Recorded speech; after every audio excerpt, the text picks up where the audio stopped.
Sziasztok! Zsófi és Dávid vagyunk. Sziasztok! Gaja Szoron masszőrei. Most a tantra masszázs folyamatáról fogunk egymással beszélgetni, egészen a megérkezéstől a masszázs végéig. Dávid, aki először jön hozzá a tantra masszázsra, hogyan fogadod? Kedvesen fogadom. Általában az ajtóba várom őket, és bekísérem, leülünk, és egy bevezető beszélgetéssel kezdjük el. Miről beszélgettek itt a bevezető beszélgetésben? Először is van idő megérkezni, mert valaki munkából jön, vagy nehezebb pillanatokból, valaki tök boldogan, mindegy. Az a lényeg, hogy megérkezünk a pillanatba, hogy itt most egy masszázs fog következni. És általában meg szoktam kérdezni, hogy van. Tudjam, hogy éppen akkor milyen lelki állapotban van, vagy hogy mit érez. Sokan izgulnak a masszázs előtt, ez teljesen normális. És újra meg szoktam kérdezni, hogy mi az oka, miért eljött tantra masszázsra. Mert telefonban ugyanezt átbeszéltük, de közben meg feljöhetett bármi, meg jobb újra hallani, hogy pontosan mi motiválta arra, hogy tantra masszázsra jöjjön. És itt sokszor nem is kell, hogy nagyok legyen, elég, hogyha valaki kikapcsolódna, vagy ellazulna, feltöltődne, de legtöbbször, aki eljön tantra masszázsra, az hoz magával egy szándékot is, vagy legalább valami okot, ami miatt eljön. Mi nálad pontosan a masszázs menete? A bevezető beszélgetés után, akkor mindent átbeszéltünk, és mindenki úgy érzi, hogy elkezdhetjük a masszást, akkor adni szoktam egy szarongot. Tehát mind a ketten egy szarongban leszünk, rajtam szokott még lenne egy alsónadrág is, és utána megérkezünk a bevezető rituáléhoz. Első alkalommal szinte mindig álló rituálét adok, de nyugodtan lehet kérni rituálét is. A rituáléban én szavakkal meghívom masszázs terébe a befogadót, és úgymond egy ünnepélyes teret teremtünk a masszázs kezdetéhez. Ott is vannak megtartó érintések, gyengéd érintések. Én leborulok a befogadó előtt, és a bevezető rituálé során leveszem mind a kettőnkről a szarongot. És utána kérem meg a befogadót, hogy feküdjön le a hasára. Ott én még visszatakarom szaronggal, visszatakarom a befogadót szaronggal, szóval visszatakarom a befogadót szaronggal, és ott is még megtartom.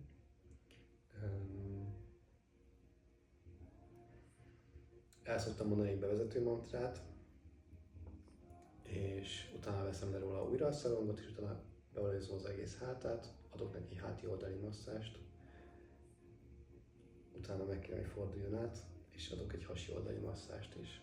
Tehát igazából tetőtől talpig végigérintem az egész testet, mire eljutunk az intim masszázshoz, a jóni masszázshoz, hogyha kérte. De mindenképpen engedélyt kérek a jóni masszázs előtt, hogy elkezdhetem-e, és csak akkor kezdem el a jóni masszázs, hogyha hallom, hogy igen, vagy nagyon erősen bólogat a befogadó, hogy elkezdhetem, és nem muszáj elkezdeni. Tehát, hogy lehet nyugodtan azt választani, hogy meggondolja magát, vagy valami mégse okés neki. Nem kötelező mindenképpen végigcsinálni az egész masszást. Jóni masszázs után mi történik? Jóni masszázs után, miután az lekerekedett, akkor egy mosdató rituáléval zárom a folyamatot. Ugye volt egy bevezető rituálé, van egy záró rituálé, ez a mosdató rituálé. Utána én még visszatakarom szaronggal, és megvárom, amíg mondom, hogy véget ért a masszázs, és megvárom, amíg elkezd magához térni, de nem is kell teljesen magához térnie, csak arról szeretek meggyőződni, hogy így minden oké, és ha úgy érzem, hogy minden oké, akkor én ki szoktam menni még lezúnyozni. Tehát kap még extra 5-10 percet, hogy ott feküdjön az átélt élményekben, kicsit visszatérjen magához, elkezdje integrálni, ami történt vele. És akkor utána ő is le tud zuhanyozni, és és utána át tudjuk beszélni, hogy mit élt át a masszázsban. Hogyha kérdés felmerül, akkor szívesen válaszolok, hogyha tudok. Ez nagyon kerek így szerintem. Milyen mentalitással érdemes bemenni a masszázsba? Az egyik kulcs szerintem az az, hogy hiába jön az ember mondjuk szándékkal, hogy mégse ragaszkodjon ahhoz, hogy esetleg azt mindenképpen megoldja, meg hogy ne legyen nagy elvárása, főleg önmagával szemben ne legyen elvárása egyáltalán, tehát hogy így kell viselkednem, úgy kell viselkednem, nem sírhatok, stb. Tehát, hogy csak engedje meg, hogy történjen az, aminek történnie kell, és hogyha ez egy hogyha végig sóhajtozza az egész masszást, akkor az legyen az, hogyha sír az egyik pillanatban, a másik percben nevet, akkor az is teljesen rendben van. Hogyha jól esne megmozdulni, akkor engedje meg magának, hogy mozdul egyet. És esetleg átlélegez valamit. Tehát, hogy önmaga felé legyen megengedő, de hogy mégis ne legyen elvárása. Felém lehet annyi elvárás, hogy biztonságos, szeretetteljes teret tartok, de fölül felém is kb. Felesleges elvárást támasztani. Én magam részéről is azon leszek, hogy a lehető legjobb tudásom szerint érintsek, és a teljes figyelmemmel végig a befogadón legyek, mert ez a tantramasszázs egyik kincse, sok kincs közül, hogy úgy kap szeretetteljes érintést valaki, hogy közben teljes figyelemmel rajta vannak. Tehát, hogy teljes figyelmet adom a szeretetteljes érintés mellett. Ez önmagában nagyon-nagyon gyógyító. És akkor itt még be tud jönni a lassúság, a különböző érintésminőségek.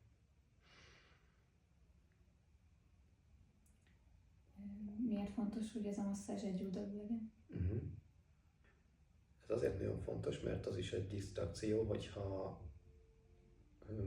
mondjuk én azt érzem magamban, hogy én csak akkor érezhetem jól magam a masszázsban, vagy akkor kaphatok, hogyha én is viszonzom.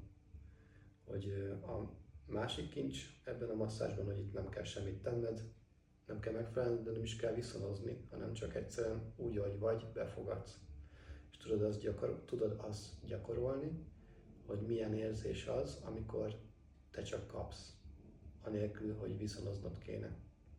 És tényleg csak hátradőlsz, és élvezed azt, hogy kényeztetnek, élvezed azt, hogy rád figyelnek, és csak sütkérezel a kedves érintésekben és a figyelemben.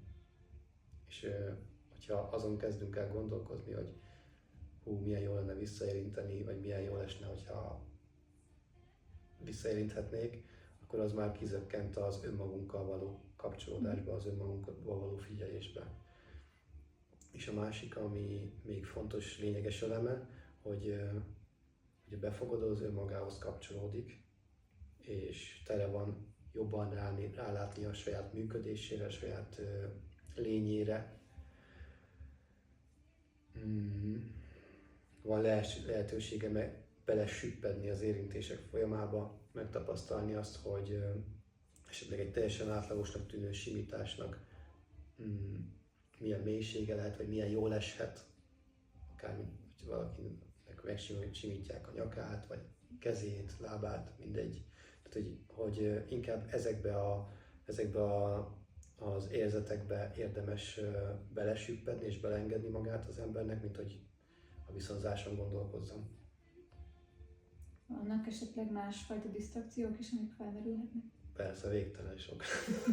Az, hogy egy égben van ott a villany, a kocsival hova parkoltam, lejár-e a parkolás, hogy mindenféle, tehát mi van a gyerekkel, mi van a kutyával. Mit tanácsolni, hogy ezeket hogyan engedjék el? Még az is, hogy megengedhetem-e magamnak, az is sokszor disztrakció, és én úgy igen. Azt szoktam tanácsolni, hogy vagy az érintést figyeljék, hogy nem kell meditációs folyamatot vagy folyamatot csinálni belőle, hogy végig csak a érintést figyeli az ember, hogy éppen hol vagyok érintve, hogy mit érzek ezáltal, de az nagyon nagy segítség tud lenni, hogy a figyelmét ráteszi, hogy éppen hol van az érintés. Mert azzal még több energia megy oda, és még intenzívebbé tud válni. A másik az pedig a saját légzésnek a figyelése, annak az elnyújtása esetleg. Ez a kettő már elég szokott lenni ahhoz, hogy visszatérjünk a testbe. Tehát érdemes a testbe végigélni a masszást, mert hogyha elszállunk, és annak is megvan a tere, mert valamikor tényleg ebbe a éberlét és álom közti állapotba így belesüpped, de akkor is benne van a testében az ember, és az nagyon-nagyon gyógyító tud lenni. Még beszéljünk szerintem kicsit a jóni masszázsról, hogy az hogyan is épül fel pontosan. A jóni masszázsnál ugye az engedélykérés után szintén fokozatosság van, mint végig a masszázsban. Először csak megtartom a jónit, és hagyok neki időt, hogy megérezze, hogy most itt valami történni fog. És utána fokozatosan érintéseket adok külső. Először csak külső jóni masszázs van. Szépen végigérintem, körbeérintem, felfedezem a jónit. És azután érkezünk meg a belső jóni masszázshoz, ami szintén egy fokozatos lépésről lépésre haladunk.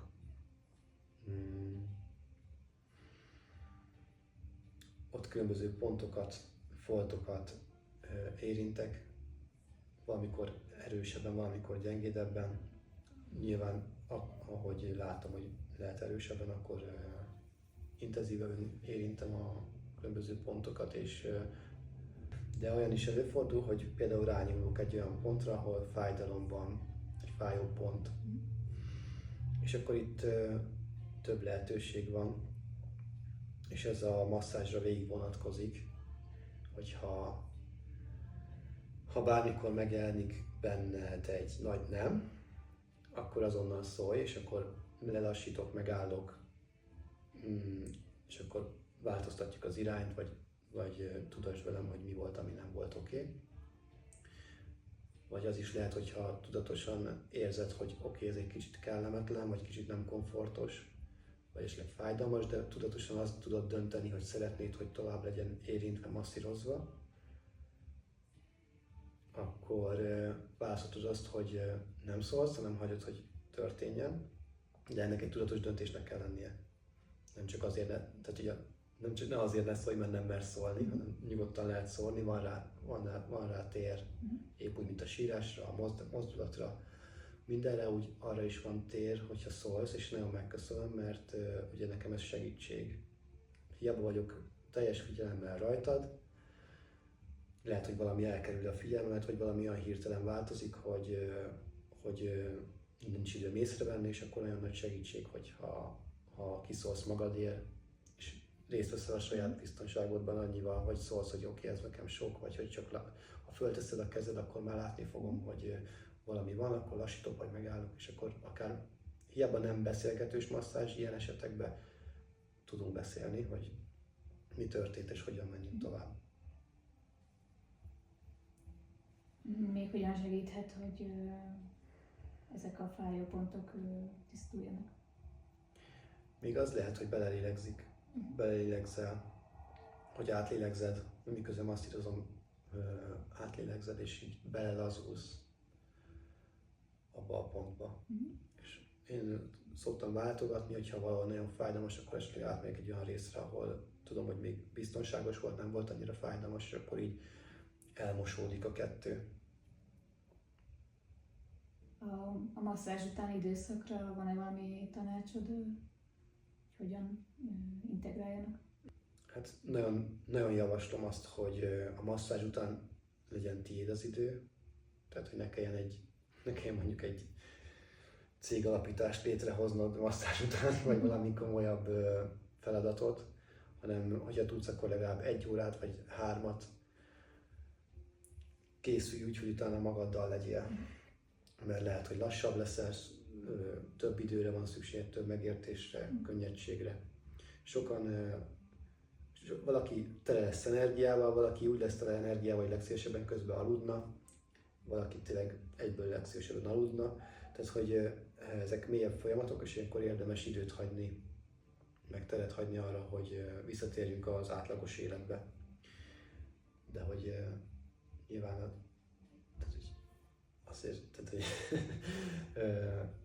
Erre nincs mindig lehetőség. nincs mindig lehetőség, és akkor is működőképes lesz az ember, tehát annyi, hogy az első egy-két órában a piros lámpa, zöld lámpára azért figyeljünk oda, amikor átmegyünk az úton, vagy a kocsiba ülünk. Tehát teljesen működőképes lesz, csak hogy sokkal kényelmes. Igen, sokkal kényelmesebb abban az elvárásolt állapotban egy kicsit magunkkal lenni. És utána kapcsolni a rokonokhoz, a családhoz, mert ilyenkor sokszor egy nagyon nagy energialöket van, és ezt ugye megérzi mindenki körülöttünk, és egyből nyanya meg akarja eszegetni, vagy ők is akarnak sütkérezni ebbe a fénybe, amit ott az ember átér. Hogy érdemes egy kicsit magunkkal lenni, és utána lehet adni mindenkinek. Ha mondjuk valakinek a határhúzás a témája, akkor érdemes jobban odafigyelni, hogy ezt hogyan vezeti vissza az életbe. És utána igazából hosszú távon meg akár lehet, hogy 2 hétig hat a masszázs, vagy 2 hét múlva, vagy 3 hét múlva is még feljönnek dolgok, vagy változások az életben. Hogy minden ilyesmit érdemes örömmel fogadni, és türelemmel fogadni, tehát legyünk türelmesek magunkkal. És hát sokan mondják, hogy kívülről is látják hogy rajtuk a barátaik, családok, hogy ragyognak, hogy megváltozik a kisugárzásuk, a jelenlétük, és hát ennek lehet örülni. Ilyesmi. Jó, köszönöm szépen. Szívesen. Ha kedvet kaptatok a masszázshoz, akkor tudtok hozzánk időpontot foglalni, és várunk titeket szeretettel. Sziasztok! Sziasztok!